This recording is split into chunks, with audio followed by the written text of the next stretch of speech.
उनको बोलेंगे ना अपन, नहीं रुको ना बोलेंगे। बाईक के मतलब नाही आता ही महाराष्ट्र शासनाची गाडी, याच्या अगोदर आम्ही खूप वेळा जे तर हे दिलेलं आहे, निवेदन दिलेलं आहे कलेक्टरांना, परिवहनला, परंतु या ठिकाणी जे तर तरी पण सर्रास जे तर महाराष्ट्र शासनाचं नाव वापरण्यात येत आहे। त्यांच्याशी बोलू आपण, ते महाराष्ट्र शासनचे का सर? खाली करा काच। हे महाराष्ट्र शासनाच्या नावावर गाडी आहे का? महाराष्ट्र शासनाच्या नावावर गाडी त्याच्यात लावत राहतो आम्ही। नाही, महाराष्ट्र शासनाच्या नावावर गाडी आहे का ही? मग हे महाराष्ट्र शासनाचं बोर्ड का यूज करताय तुम्ही? साहेब होते ना त्याच्यामध्ये। साहेब महाराष्ट्र शासनचे आहे का? काय नाव त्यांचं?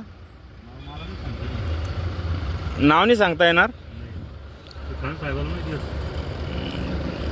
कारण की तुम्हाला परवानगी आहे का साहेब हे लावायचं नाव? परवानगी दिलेली का शासनाने? लावलेलं थोडं आहे, नाही लावलेलं आहे। आपले साहेब होते ना ड्युटी मध्ये। तर कोणते साहेब, त्यांचं नाव सांगा ना आम्हाला।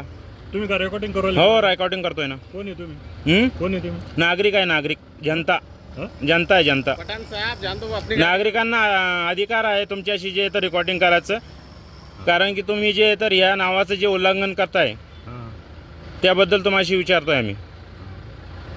हे शासनाच्या नावावर गाडी आहे का? हे शासनाच्या नावावर गाडी शासनवालाच वापरू शकतो का? शासनवालाच वापरू शकतो ना। महाराष्ट्रामध्ये राहणार नाही वापस? नाही वापरू शकत ना, शासन नाही वापरू शकत ना। पठाण साहब गाडी अपनी असं तुमचं बोलणं असन का महाराष्ट्राने वापरू शकतो म्हणून, तर मग सर्व नागरिकांना अधिकार द्यायला पाहिजे शासनाने। तुम्ही आता इकडं नका बोलू माझ्यासोबत। कुठं बोलायचं तुम्हाला? कुठं बोलायचं? ती ड्युटी रतन होजाल देऊन देते तेवढं। हा एवढे पावते ना। हे पहा, यांचं असं बोलणं आहे का महाराष्ट्राचे लोक वापरू शकत नाही का ही गाडी आहे।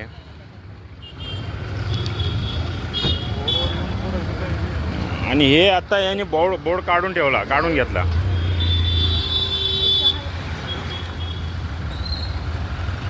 हे बंद व्हायला पाहिजे औरंगाबाद शहरामध्ये।